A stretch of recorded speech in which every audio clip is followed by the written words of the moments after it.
आप क्या बनना चाहते हैं? हम भी आर्मी बनना चाहते हैं। आर्मी में जाना चाहते हैं? हाँ। अच्छा, क्यों याद किया जाता है उनको? हाँ। क्योंकि उन्होंने 8 पेट्रोल टैंक को तोड़ा था। 8 पेट्रोल टैंक को तोड़ा था। हाँ। तो आप आर्मी में जाएंगे तो अगर हमला हुआ, लड़ाई लगी तो आप कितना तोड़ेंगे? हम पूरा वो क्या कहते पाकिस्तान को पूरा तोड़ देंगे। पूरा पाकिस्तान को ही तोड़ देंगे? हाँ। वाह। वीर अब्दुल हमीद 1965 की लड़ाई के हीरो रहे। वीर अब्दुल हमीद के परिवार में हम हैं, उनके घर पर हैं, उनके बड़े बेटे हमारे साथ हैं। मेरा नाम जैनुल हसन है। मैं शहीद वीर अब्दुल हमीद का सबसे बड़ा बेटा हूं। आप कितने वर्ष के थे जब वो सेना में थे और 1965 की और 62 की लड़ाई लड़े थे? उसमें मेरी उम्र लगभग 15-16 साल की थी। और मुझे अच्छी तरह याद है, चाइना की भी लड़ाई जब हुई थी तो मैं उस चाइना की लड़ाई में बहुत इंटरेस्ट लेकर के पेपर वगैरह पढ़ता था। और 65 की लड़ाई में तो मैं काफी बड़ा हो गया था। उसकी सारी चीजें जो है, जो भी एक्टिविटीज होती थी, मुझे सब मालूम हो जाता था। अच्छा। पेपर के द्वारा, ट्रांजिस्टर उस समय चलता था, उसके जरिए। आप जब वो शहीद हुए, 1965 की लड़ाई में शहीद हुए, बताया जाता है कि 7 पैटर्न टैंकों को ध्वस्त कर दिया उन्होंने और एक इतिहास लिख दिया।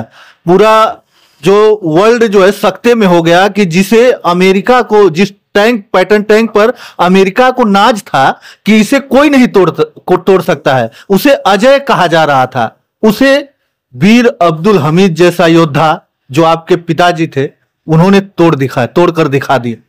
सही बात है। ये जो उस समय का पैटर्न टैंक जिसको अमेरिका ने पाकिस्तान को दिया था, वो टैंक अजय समझा जाता था और चारों तरफ इसकी चर्चा थी कि ये ऐसा टैंक है जो किसी भी हथियार से नहीं टूटेगा, किसी भी गोला बारूद से नहीं टूटेगा। उस पैटर्न टैंक को मेरे फादर ने एक मामूली सी, उस टैंक के सामने हम छोटा ही कहेंगे, आर्सियल गन, जिसको रिकॉयरलेस गन कहा जाता है, उस गन से 7 पैटर्न टैंक को तोड़ दिया था उन्होंने। और 8वें टैंक पर भी जो है इनका गोला लगा था, वो भी जो है नाकाम हो गया था, उसका चैन टूट गया था। और टैंक का चैन टूट जाना वो अपाहिज हो जाता है, वो किसी लायक नहीं रह जाता है। इस तरह से मानिए तो 8वां टैंक भी फादर ने तबाह कर दिया। अच्छा, मतलब 7 टैंक नहीं, वीर अब्दुल हमीद जैसे योद्धा ने 8 टैंक मान लीजिए तोड़ दिया। उनके खुद बड़े बेटे हैं और ये खुद बता रहे हैं कि नहीं, वो 8वें गन को भी समझ लीजिए, 8वें पैटर्न टैंक को भी उन्होंने एकदम से ध्वस्त कर ही दिया था, उसका चैन तोड़ दिया। हाँ, वो किसी लायक नहीं था, वो लड़ाई में नहीं काम आ सकता था। तो इस तरह से करके 8वां टैंक भी जो है वो तबाह हो गया था। 8 टैंक मान के चलिए। अच्छा, आप भी सेना में रहे हैं, आप भी सेना में रहे हैं तो आपको सारी चीजें पता है कि एक नॉर्मल आरसीएल गन से उस पैटर्न टैंक को तोड़ा जा सकता था। देखिए, सबसे बड़ी बात थी कि जो टैंक का वीक पोजीशन था, कमजोर पोजीशन था, मेरे फादर को ये लगा कि इसी जगह जो है अगर हम अपने आरसीएल गन का गोला उस पर हिट करते हैं तो ये टैंक टूट सकता है। और इस प्रयोग में उन्होंने ठीक उसी जगह पर अपने आरसीएल गन से गोला दागा और वो टैंक ब्लास्ट हो गया। जैसे ही ब्लास्ट हो गया, मेरे फादर को यकीन हो गया कि टैंक के इस जगह पर जो है हम बाकी गोलों को दागेंगे तो ये ब्लास्ट कर जाएगा। और वैसा ही उन्होंने किया, लगातार फुर्ती से जो है गोलों को दागते रहे, जिसमें 7 टैंक तो तुरंत तबाह हो गए। 8वां टैंक मेरे फादर के पोजीशन को भांप लिया था, वो भी अपने टैंक का गोला हमारे फादर के ऊपर फायर किया और मेरे फादर भी फायर किए। समय का अंतराल बहुत कम था, जिसके कारण जो है उसका चैन ही टूटा, नहीं तो वो भी ब्लास्ट ही कर गया होता। और उसी के गोले से मेरे फादर ने शहादत ले ली। अच्छा, तो मतलब उसी गोले से, मतलब टैंक के गोले से मेरे फादर की शहादत हो गई। मतलब पाकिस्तानियों ने वो टैंक से गोला दागा। हाँ, मेरे फादर का पोजीशन भांप लिया था उन लोगों ने, क्योंकि बाजरे के खेत से मेरे फादर जो है टैंक को तोड़ रहे थे। उस पोजीशन को जो 8वां टैंक जिसको फादर ने एक तरह से तबाह ही मान लीजिए कर दिए थे, उसी टैंक के गोले से मेरे फादर भी शहीद हो गए थे।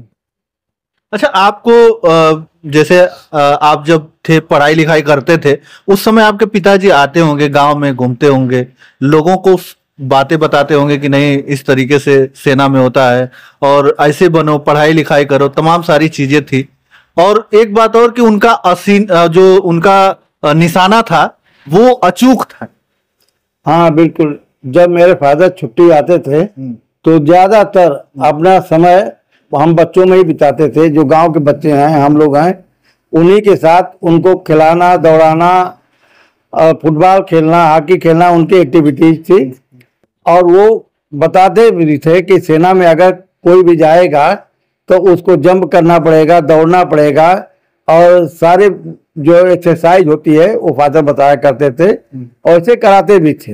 हम लोग एक तरह से कंपटीशन भी कराते थे कि कौन आगे निकलता है। अच्छा। हाँ, और निशाने की बात जो आप बोल रहे हैं ना, तो निशाना तो बिल्कुल अचूक था। मेरे फादर जब भी निशाना लगाते थे तो समय नहीं लेते थे, पलक झपकते फायर हो जाता था। ये उनका निशाना था। अच्छा। हाँ, निशाना तो अचूक था। यहाँ पे भी कुछ ऐसी चीजें हुई हो जो जिससे आपको लगा हो, लोगों को लगा हो कि मतलब उनका निशाना अचूक है? गांव में भी कुछ ऐसा कुछ कारनामा किए थे?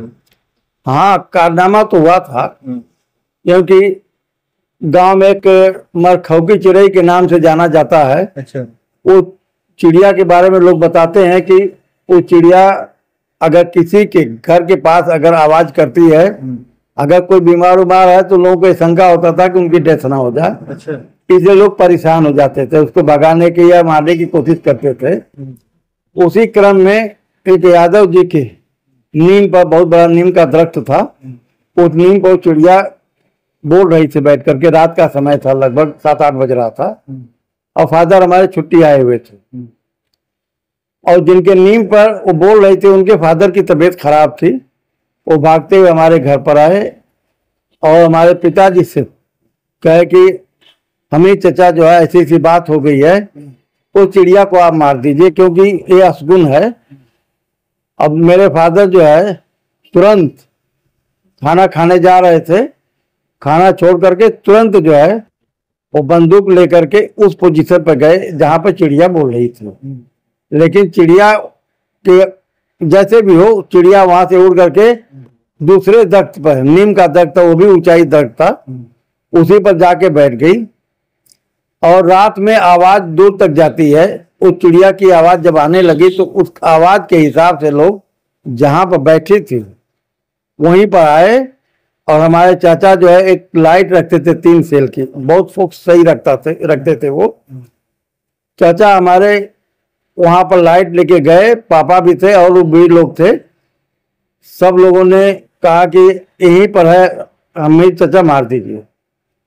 मेरे फादर ने चचा से कहा कि देखो अंदाज लो कि चिड़िया तुम्हारे रेंज में आ जाए लाइट के, तब मैं मार पाऊंगा। चाचा भी अंदाज से, जब लाइट जैसे फादर हमारे बंदूक ऊपर किए हुए थे और जैसे ही लाइट की रोशनी में चिड़िया आई, उसी समय मेरे फादर ने फायर कर दिया और चिड़िया आके गिर गई तुरंत। रात में 7-8 बज रहा था, ये मैं जानता हूँ खूब अच्छी तरह से। वो तुरंत खत्म हो गई। अब बहुत दिन हो गए। अब यहाँ पर 10 सितंबर को, हर 10 सितंबर को उनका जो है शहादत दिवस वहीं पर उनके जो अब्दुल हमीद पार्क है वहां पर मनाया जाता है। इस बार भी मनाया जाएगा, तो इस बार की क्या कुछ तैयारियां हैं? देखिए, तैयारी तो पिछले साल जैसी रहती है, कोशिश होता है कि हर साल बेहतर होता जाए। उसी क्रम में हम लोग लगे हुए हैं कि अच्छा प्रोग्राम हो। कोशिश किया जाता है कि कोई भी जो है वीआईपी पर्सन, सेना के लोग तो आते हैं, सेना का तो वो फर्ज भी बनता है, और जो हमारे लीडर हैं या मंत्री हैं उनको भी हम लोग इनवाइट करते हैं। और चूंकि उनके आने से हम लोग की एक उम्मीद बनी रहती है कि हमारे क्षेत्र का कुछ न कुछ विकास होगा, कोई न कोई ऐसा काम कर देंगे, घोषणा कर देंगे उनको श्रद्धांजलि के रूप में कि गांव का विकास होगा, इसलिए उनको भी आमंत्रित करते हैं। तो इस बार भी कोई न कोई नेता और मंत्री आने की संभावना है? कोशिश किया जा रहा है। वैसे अनुप्रिया पटेल जी से बेटा हमारा मिला है, उन्होंने आश्वासन दिया है कोई ऐसा कार्य नहीं हुआ तो मैं आने की पूरी कोशिश करूंगी। और भी देखा जा रहा है, कोशिश तो ये हो रही है कि हमारे विद्युत मंत्री, ऊर्जा मंत्री जो है AK शर्मा जी अगर आ जाते तो कुछ इधर जो लाइट वेट का प्रॉब्लम है उनसे कहा जाता, श्रद्धांजलि को मैं कम से कम यही सही करा देते। तो जैसे प्रयास है हमारा। अच्छा, और भी कई सारी समस्याएं होंगी जिससे आपको पता होगा कि यहाँ पर क्या समस्याएं हैं इस गांव में। जो धामुपुर गांव है और ये दुल्लापुर, उसके बगल में जो मार्केट है, इसमें कौन सी ऐसी प्रमुख समस्याएं हैं जिससे आप लोग बड़े परेशानियों का सबब बना हुआ है? और आप जो खुद जो है एक शहीद के बेटे हैं, और ऐसे शहीद के बेटे हैं जिन्हें आज पूरा देश ही नहीं विदेशों तक याद किया जाता है, ऐसी कोई समस्या जो? सबसे बड़ी समस्या तो यहाँ बिजली की है। अच्छा, बिजली। इससे बड़ी समस्या तो मेरी नज़र में कुछ नहीं है, क्योंकि गर्मी में वो हालत खराब हो जाती है, इतनी परेशानी होती है। टाइम से जब बिजली नहीं आएगी तो आप सोच लीजिए कि क्या पोजीशन होगा। और रहा सवाल ये कि रोड वगैरह जो है जहाँ जहाँ खराब है, वैसे मैं कहता हूँ तो बन जाता है। पिछले बार भी हमने जिलाधिकारी महोदया से जो है रिक्वेस्ट किया था, तो उन्होंने जो है कुछ रोड जो बहुत जरूरी था बनना, उसको उन्होंने बनवाया है। और पार्क में हमने कहा था, जब भागवत जी आने वाले थे तो उस समय बरसात का ही सीजन था, उन्होंने मैडम से कहा था कि इसमें इंटरलॉकिंग हो जाता तो जो जगह खाली बचा हुआ है जिसमें पानी भर जाता है वो समस्या खत्म हो जाती। और मैडम जो है उसको 6-7 दिन के अंदर एक युद्ध स्तर समझ लीजिए वो करके उसको कंप्लीट करा करके बहुत बढ़िया बना दिया गया है। अब बरसात भी होगी तो कोई दिक्कत नहीं प्रोग्राम कराने में हम लोगों को। जी, ये कौन है, क्या नाम है आपका? मोहम्मद जैद। मोहम्मद जैद, आप क्या लगते हैं? ये मेरे दादा लगते हैं। दादा लगते हैं। अच्छा, आपके परदादा जो वीर अब्दुल हमीद थे, उनके बारे में पता है कुछ? क्या थे वो? वो आर्मी थे। आर्मी में थे। आप क्या बनना चाहते हैं? हम भी आर्मी बनना चाहते हैं। आर्मी में जाना चाहते हैं? अच्छा, तो वो उनको किस वजह से जाना जाता है, आपके जो परदादा थे वीर अब्दुल हमीद जी? कुछ पता है क्यों याद किया जाता है उनको? क्योंकि उन्होंने 8 पेट्रोल टैंक को तोड़ा था। 8 पेट्रोल टैंक को तोड़ा था। तो आप आर्मी में जाएंगे तो अगर हमला हुआ, लड़ाई लगी, तो आप कितना तोड़ेंगे? हम पूरा वो क्या कहते पाकिस्तान को पूरा तोड़ देंगे। पूरा पाकिस्तान को ही तोड़ देंगे? वाह वाह, देख लीजिए, ये एक शहीद परिवार का बेटा ही बोल सकता है, एक शहीद परिवार का पोता ही बोल सकता है। ये क्या नाम बताया आपने? मोहम्मद जैद। हाँ, मोहम्मद जैद है। कितना उम्र होगा? कौन से क्लास में पढ़ते हो? फर्स्ट क्लास में अभी, मतलब 1 में पढ़ रहा है बच्चा, और इसके अंदर वो जज्बा है कि मुझे जाना है तो आर्मी में जाना है। और इनके दादा ने जो 8 पैटर्न टैंकों को तोड़ा है तो ये पूरे पाकिस्तान को तोड़ देना चाहते हैं। इस तरीके से जज्बा और ऐसे जुनून जो है ऐसे शहीद परिवार में ही देखने को मिलता है। और आप खुद सोच सकते हैं, ये वीर अब्दुल हमीद के परपोते हैं, है ना? चलिए, तो इस वीडियो में इतना ही। हमारे साथ वीर अब्दुल हमीद के बड़े बेटे, और जब जब मुलाकात होती है तो बड़ा अच्छा लगता है, कुछ ना कुछ जानकारियां मिलती है। और हम चाहते हैं कि कितनी जानकारियां जो उनके बारे में हम लोगों को दिखा सकें, लोगों को बता सकें, क्योंकि ये बड़े ही गर्व की बात है।